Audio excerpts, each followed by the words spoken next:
The heavy, humid air was full of the sickly, sweet smell that heralded the presence of rotting corpses. Flies could be heard buzzing about, and the soft splish-splash of Ryan's heavy combat boots echoed in the dark, claustrophobic crypt. Ryan brushed his fingertips against the old crumbling wall, feeling the slimy algae-coated walls as he breathed heavily through his mouth to avoid the rank smell, though doing so brought to his attention that the smell was thick enough to taste. He pressed forward in the dark, occasionally stumbling on cracks and debris that were obscured from his dim penlight in the 3 inches of murky water he was treading through. Ryan sighed with relief when his light illuminated the entrance to a large circular chamber. Slowly down as he reached the archway, Ryan quickly scanned the room looking for any threats, his eyes eventually focusing on a raised dais with a pedestal on top of it in the center of the room. Ryan gasped when he saw what was on the pedestal. That old man was telling the truth about this place. Ryan thought about that old movie he used to watch with his dad when he was a kid, about that one guy with a whip. He walked cautiously to the center of the room, pulled out his pocket a small bag and filled it up with sand, and hurriedly switched the items. Then he turned around to the exit and saw that it was blocked off, so he looked around for a different way out. A low voice then came from the back of the room. Ryan looked, and there stood Barney, the purple dinosaur.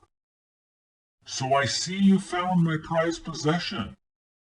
You know that took me a while to obtain." Ryan looked back at the pedestal, and there was the severed head of Elmo. "Elmo? Why, Barney, why?" He spots a window, and as he jolts to it, he gets tackled. He and the mysterious figure start throwing hands. He rolled out of the way before his head took another painful batter. "I know you took the invincible staff," he said. The mysterious figure answered, "That's what's so funny. What did you expect, to kill me and then take it back?" he laughs. "Well, to be honest, I never really come with a plan. At least, that's always the plan, so if that makes sense," the mysterious figure then said. "This is weird. I'm feeling something I've never felt before." He stares off into space as Captain Smilbutton sneaks up on him. "I think it's pity," the mysterious figure said. And then with a loud crunch, Mr. Smilbutton punched the mysterious figure in the face. "Ow!" shouted Mr. Smilbutton, in pain. "That hurt so bad." The mysterious figure then took out his invisibility staff and said, "You really are an idiot," and smashed it over Mr. Smilbutton's head. Mr. Smilbutton stumbles to the ground, half conscious of what's going on. His vision fades in and out as the figure looms over him. He can make out faint features of the man's face. He sees a smile sliding from cheek to cheek. He looks down at his hands, only to see nothing. He screams. The mysterious figure stood up and looked into the corner. There was bread. He walked over, picked up the loaf, and slowly walked into the darkness where he came from. Then a bright light shines through the window. He looked in awe as the pickle passed through his door without him knowing. The pickle slowly made its way up to him, silent but deadly.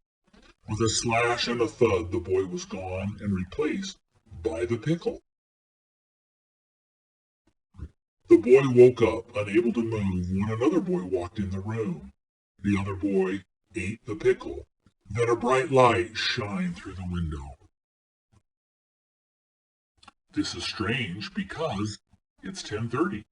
He goes to the window and opens the blinds to see a man with a flashlight. The man immediately started running the opposite way, so the boy ran out of the house to chase him.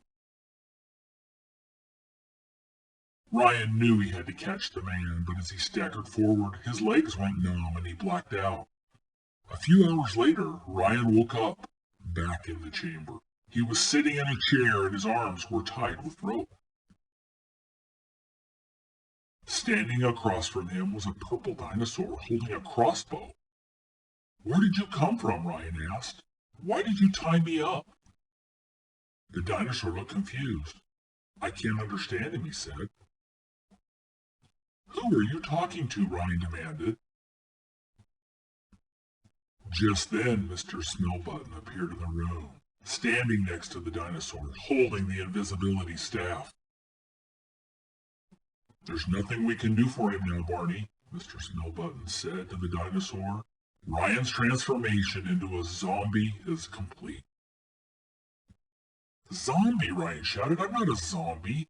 He held up the delicious loaf of bread and realized it was, in fact, a human brain. "Golly gee," Barney said. "I love you, and you love me." Then he aimed his crossbow at Ryan and fired.